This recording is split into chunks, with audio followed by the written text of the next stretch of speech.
Sami Zayn is the last real superstar on Friday Night Smackdown. Ladies and gentlemen, welcome to another exciting episode of Simonsays Wrestling. Hit my music.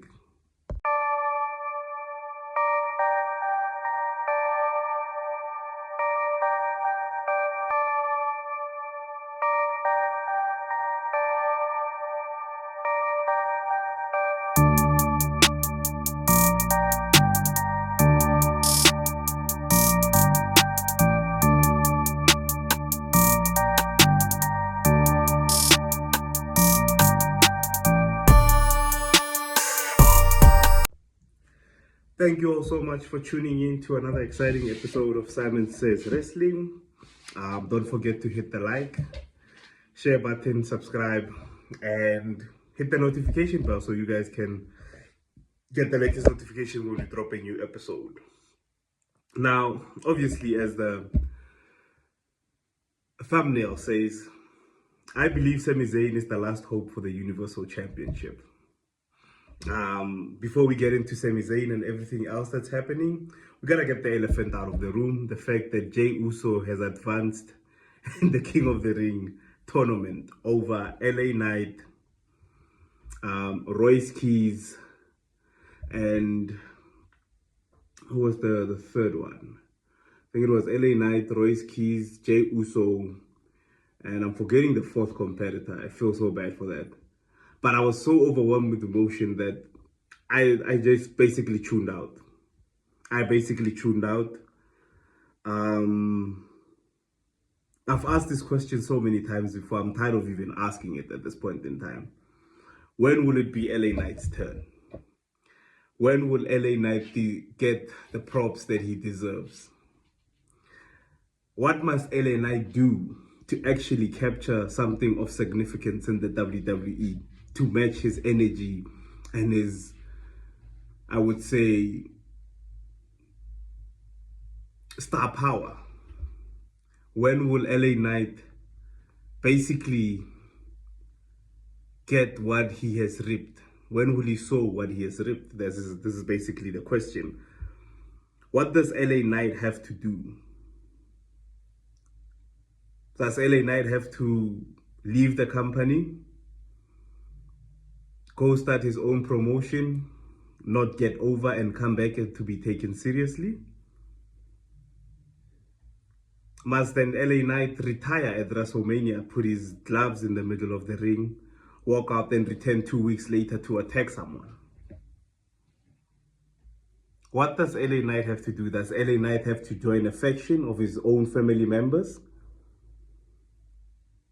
Does LA Knight have to participate in politics in the background to try and basically wedge himself into championship roles?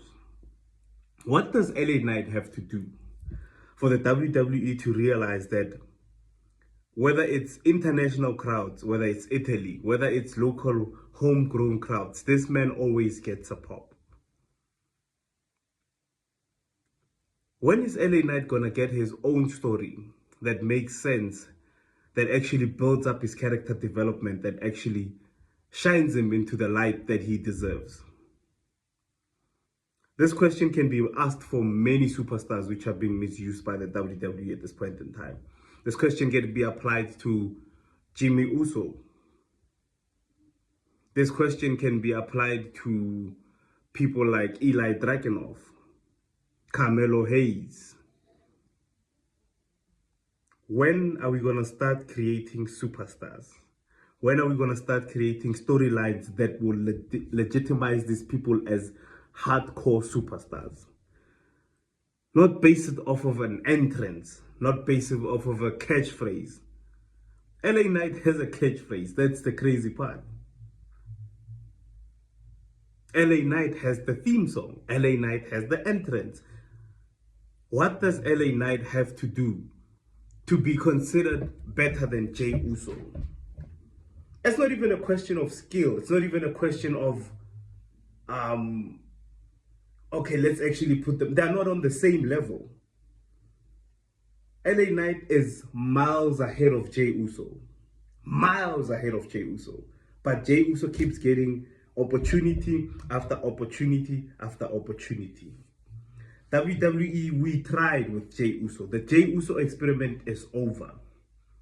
The reason why we needed to have Jey Uso on Monday Night Raw was for them to revive the tag team division, which is dying out. So much. We had to have Jey Uso and Jimmy Uso on Monday Night Raw to revive their tag team division. We didn't want another Jey Uso singles run. We didn't ask for that. Nobody in 2026 asked for that. Nobody stood up and said, you know what, 2026, I feel like a Jey Uso run. No one. The experiment was done.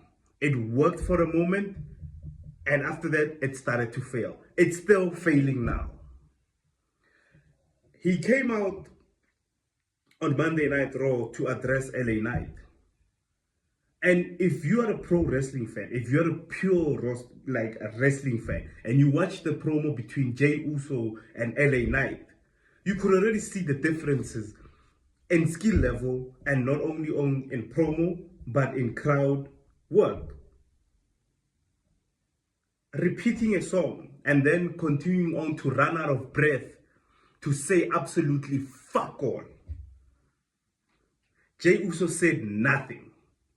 And I think he's trying to get a new catchphrase over where he says, this is your first warning shot. He's been saying that for a while. If you've watched the show, if you've watched the episode, Jey Uso has been saying that this is your first warning shot for a while. And now he just added a sound effect at the end of it. What did Jey Uso say to LA Knight? Keep my family's name out of your mouth. He's been saying that for the past 4 weeks, ever since Roman won the World Heavyweight Championship. Like I said, they have taken the talent that is the Usos from here, the greatest tag team division, like the greatest tag team in any division, and placed them somewhere here into cheerleaders, bodyguards for Roman Reigns, messengers. We bring a message from the tribal chief. Leave the family out of your mouth. Respect the family. And we're supposed to sit here and say, oh yeah, the bloodline story is definitely cooking. It's not. It's repetitive. It's lazy. And most of all, it's trying to capture something that worked 4 to 5 years back. Like I said, and I've been saying this for the long, I don't know how I need to emphasize this. There will never be a greater peak for Roman Reigns' career in the bloodline than what they managed to achieve when they had Sami Zayn in the bloodline. Notice again, Sami Zayn. But we'll get to that man in a few. The bloodline peaked. The bloodline peaked. The bloodline broke up, and the bloodline at some point started to come back together to try and help each other. That was supposed to be a once-off, to try and fend off a more dangerous faction than what they could have been at the time. To protect their cousin, who never apologized, who never even said anything about the treatment that he had given to them. But that's a story for another day. We look at the landscape. We see the tag team division is suffering. We need someone to put the tag team division on lockdown. Who do we recruit? The Usos. Usos, you know what? The tag team division on Monday Night Raw is lacking tremendously. If we can somehow work a story where you guys and the New Day come back into the fold and give us the bangers that you gave us, or give us some sort of tournament that will then make the tag team titles once again relevant on Monday Night Raw, we would appreciate that. Tag team titles on Smackdown are relevant because it's becoming to a comedic gimmick with R-Truth and Damian Priest. Obviously, they've added Royce Keys to that fold, which then Damian Priest is butting heads with Royce Keys. But at the end of the day, the tag team titles are visible. On Monday Night Raw, it's a whole different story. Usos are now a cheerleading squad. From cheerleading squad to basically separating them again to say, we're going to try another Jey Uso failed experiment. Why wasn't this opportunity given to Jimmy Uso? Jey Uso clearly isn't getting over with the fans. Yes, he's got the entrance. You can say he's got the entrance, but he doesn't have the in-ring ability to tell a story and to actually keep through and cut a promo that's worthwhile to listening to. Give me one promo that Jey Uso has cut in the past 2 years that for you has said, oh yeah, he's back. Nothing. Can give you a whole lot of promos where Jimmy Uso delivered. I can give you a whole lot of promos where LA Knight delivered. Royce Keys hasn't said much, but he made more of an impact than Jey Uso. He won Andre the Giant Memorial. Why not give him that opportunity to say, advancing the King of the Ring, let's have a new superstar can actually go through. Jey Uso hasn't done nothing but cheerlead for his family. And yet that gives him an opportunity to advance in the King of the Ring. I guess that's what happens when you have the missile that's strapped to your back. And that missile is because my cousin is the current world heavyweight champion. And you're using Triple H's nose as a landing pad or a launch pad to basically traject you into the stars. Jey Uso does not deserve this opportunity. Jey Uso does not even deserve to be in this tournament. This is why I also made a video, I think it was not so long ago. I was asking myself, why do we need so many tournaments when they all achieve nothing? Royce Keys won the Andre the Giant Memorial. The only thing that he has been afforded in this instance is a feud with Damian Priest. But here we are, Jey Uso advancing. For what? For what good reason can we possibly have to say that we want Jey Uso versus Cody Rhodes? Why? Why? Who wants to see that in 2026? Jey Uso versus Cody Rhodes. Dude, I'd rather watch paint dry. They're going to come out, they're going to hug each other. Oh, I'm coming for the title. You know, nothing personal, just business.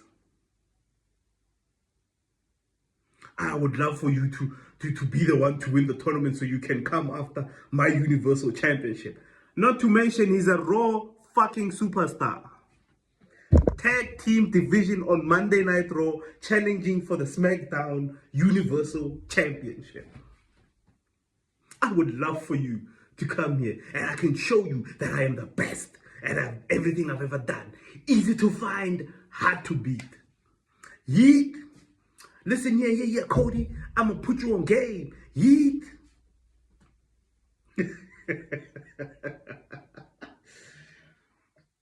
They've turned Friday Night Smackdown into a dump site. It's basically turned into a toxic site which bears no fruit, which bears no superstars, repetitive, and the most annoying show to ever watch. Actually, WWE as a whole, but they've turned SmackDown into a dump site.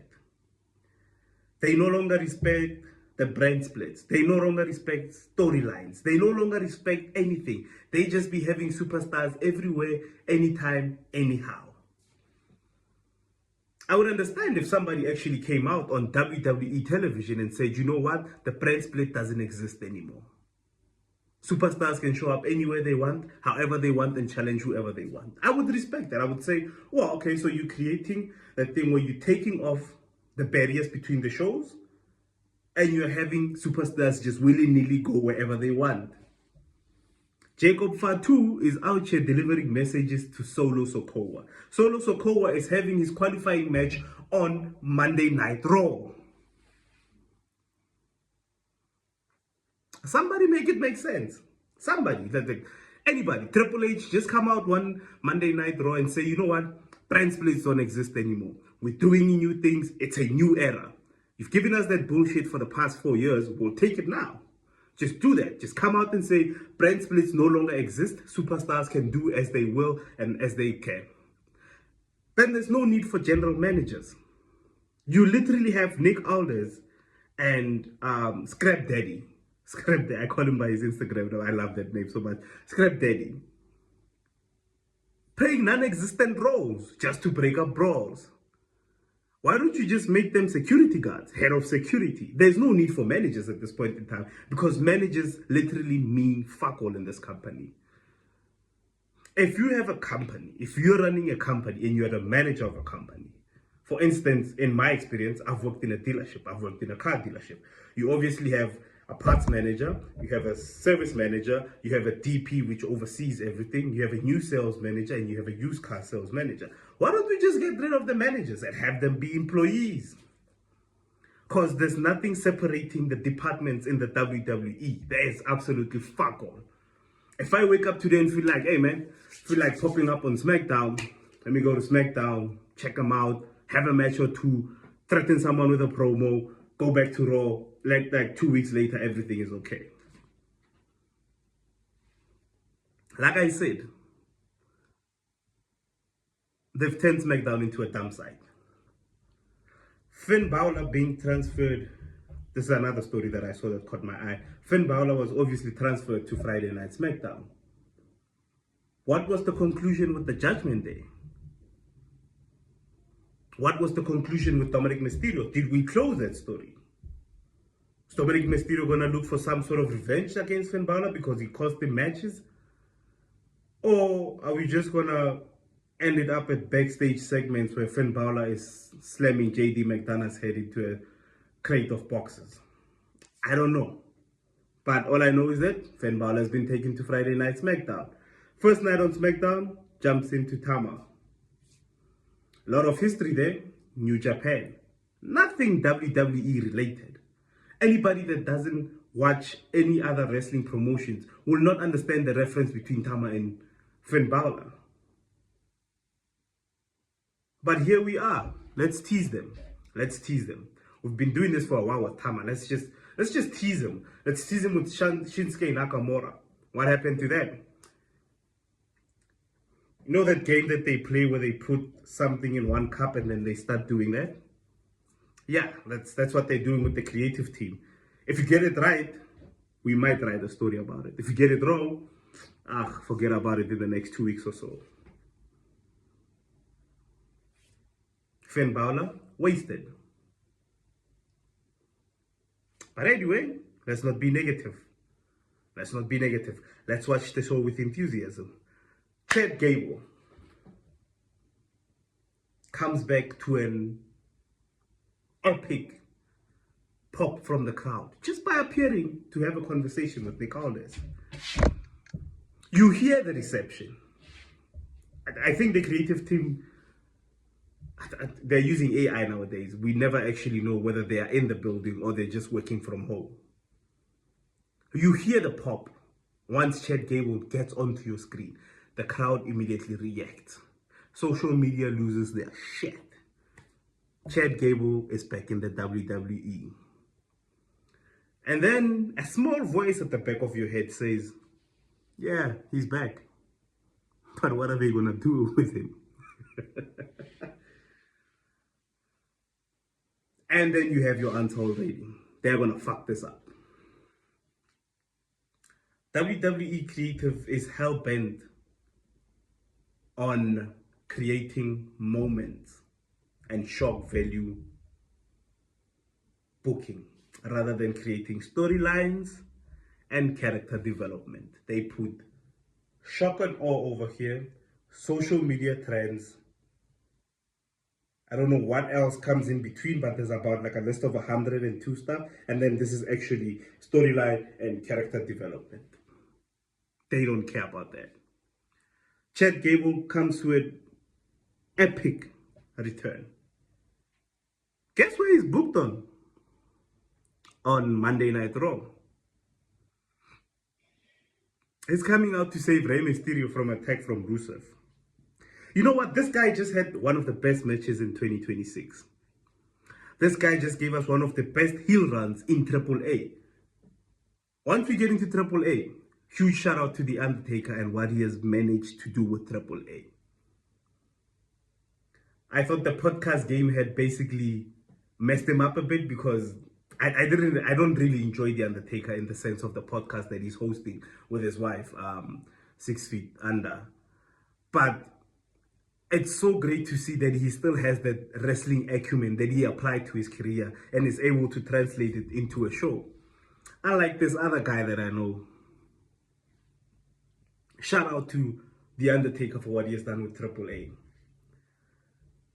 Had one of the greatest heel runs. Had one of the best matches in 2026. My bet, my booking, my viewing of the show, put Chad Gable in the main event scene. No. Main event, no. You can't have that. Mid-card, have him save Rey Mysterio after his mask gets taken off. Even though we all know Rey Mysterio's face, they still keep sticking to the concept of respecting the luchador. I can respect that. It's tradition for them to obviously cover up your face once your mask has been ripped off. But for Chad Gable to come out, to obviously now going to have him to be feuding with Rusev, who ever since his return, ladies and gentlemen, technically is just getting paid to be back in the WWE to spite this old company. Why are we bringing back superstars from a rival company to basically put them in a worse situation than what they are when they came from that company? Why are you wasting their time? Why are you wasting their talent? But hey, we move, ladies and gentlemen. Charlotte Flair qualified. There was a story once upon a time between Charlotte Flair and Alexa Bliss. Which one is it? This one. There's nothing there. We're not going to do anything with that.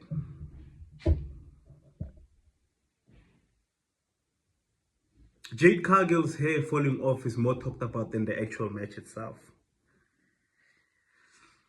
Let that statement sink in. But anyway, we move. Now to the point of the video where I explain the thumbnail. Sami fucking Zayn. Now, I don't know when was the last time I was excited to see what's gonna happen to someone than I am with what is going on through Sami Zayn now. Sami Zayn's character development for the past 4 weeks has far surpassed anything that Cody Rhodes has done ever since he got back into the company. Sami Zayn is not only carrying himself, he's actually making Cody Rhodes' match more interesting, which is nothing surprising because Cody Rhodes can barely carry a feud. He can barely carry the Universal Championship on his shoulder. The creative team is so bad in the WWE at this point in time, they managed to fuck up a Gunther heel run. You know Gunther? You know Gunther, the gentleman that went toe-to-toe with Pat McAfee and made Pat McAfee relevant as a babyface. You know Gunther, right? The guy that tapped out John Cena. That Gunther. The Gunther that retired AJ Styles. That Gunther. The Gunther that retired Bill Goldberg. They managed to fuck him up, including Sami Zayn in a story for Cody Rhodes. Lo and behold, there's somebody being introduced in a Cody Rhodes story to try and make Cody Rhodes look a bit better. It's not a surprise. It's not a surprise that Cody Rhodes has to be feuding with two people at the same time to try and make him relevant and to try and to make him what he is not, which is basically the superstar of the shows. Cody Rhodes is a supporting actor at best in his own feud. I'm more interested in why is the Universal Championship not on Sami Zayn? I don't want Sami Zayn to be used as a prop to say that Gunther is going to take. They've already fucked Gunther up. They've already introduced the whole lawyer aspect of it. Drew McIntyre has been introduced, the lawyer aspect of it. Kevin Owens introduced the law aspect of it. I don't want Sami Zayn used as a prop to escalate Gunther. They've already fucked Gunther up. It's fine. Gunther can not get his title shot at the Universal Championship. There's no need for him to have the title anymore now. Yes, he lost the match in a peculiar way where his foot was underneath and they counted to 3. They blamed the referee, just like Drew McIntyre had blamed the referee. I'm sorry, I'm getting worked up. Cody Rhodes clearly cannot carry that title. Cody Rhodes can clearly not carry that company into a new era where it's supposed to be at. Cody Rhodes needs to be carried. I do not want Sami Zayn being used as a prop for Gunther to win the Universal Championship. Have Gunther lose the Universal Championship. Because I'm no longer interested in seeing him as a Universal Championship. Honestly, at this point in time, I love Gunther, but I'm not interested in seeing it. What I'm interested in seeing is Sami Zayn, whose character work, whose consistency has kept me glued to the screen asking myself, what is Sami Zayn going to do this week? I don't give a fuck what Cody Rhodes is going to do. Cody Rhodes is going to come out and is basically just going to say, hey, hard to find, easy to find, hard to beat. Give you a speech about how loyalty or whatever the fuck he speaks about these days. I don't care what Cody Rhodes is doing. I'm more interested in what is Sami Zayn going to be doing. The other thing that a lot of people don't tend to pay a lot of attention to is the fact that he's speaking to Johnny Gargano, who for some reason has been booked to be laying on a box, and I don't know what state he's in, but yeah, he's in that state. So what is the angle with that? Is it just for comedic purposes, or are we actually going to have Johnny Gargano come back and help Sami Zayn win the Universal Championship? Are we actually going to use Johnny Gargano, or are we going to wait for his contract to expire and go, we're probably going to have to write him off of TV? Anyone that's in the atmosphere around Cody Rhodes is carrying Cody Rhodes. Cody Rhodes has never carried a feud ever since he got into the WWE. I've been making this fact for days, for weeks, even months now. Cody Rhodes can't carry for shit. And all I asked for was, can we have a bit of character development with the guy? Cody Rhodes sucks so much as a babyface that he has to add heel elements to his promos to make him relevant and actually get a pop. Do you realize how bad you have to be to sway away from your character in order to get a response? He's swaying away from giving babyface promos to basically going into the territory of being a heel. And a lot of people on the internet are like, yeah, these are the hints of Cody Rhodes turning into a heel. He is not going to be turned into a heel. Cody Rhodes is not turning heel anytime soon. As long as he's still shaking baby's hands to stay relevant and kissing their moms to say, you know what, watch the program. He is not turning heel. And I've made peace with it. I've made peace with the fact that the WWE is now in the phase where it's taking its biggest PLEs, fucking them up royally, having us talk about it, and then start making corrections as basically time goes by. I'm not expecting a lot from SummerSlam. I'm not. They're going to probably fuck it up harder than they did WrestleMania. And then after that, they're going to try and fix the little mistakes that they picked up. Ooh, the fans are not happy about, let's try and fix it there. Let's try and fix it there. That's what they're going to do. And it's a cesspool that it's only a few great talent that still deserves the opportunity that they do not get. To LA Knight, my good sir, if you watch this video, if you see it by mistake on purpose, I don't know. You deserve so much better. To Sami Zayn, don't ever let them put you down. Don't ever let them try to talk to you in any way to say that you are not the reason why we are watching Smackdown. I'm not watching Smackdown because of Cody Rhodes. I'm not watching Smackdown because of Trick Williams. I'm watching Smackdown because of Sami fucking Zayn.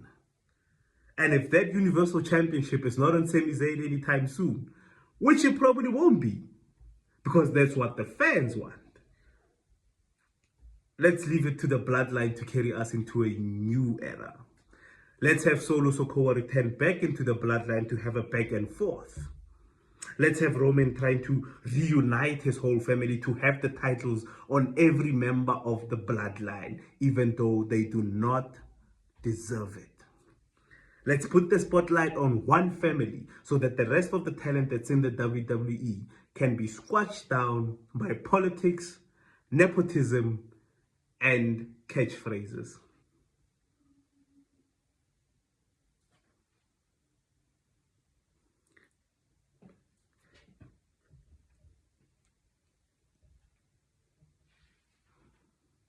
This is what we're subjected to, by the way.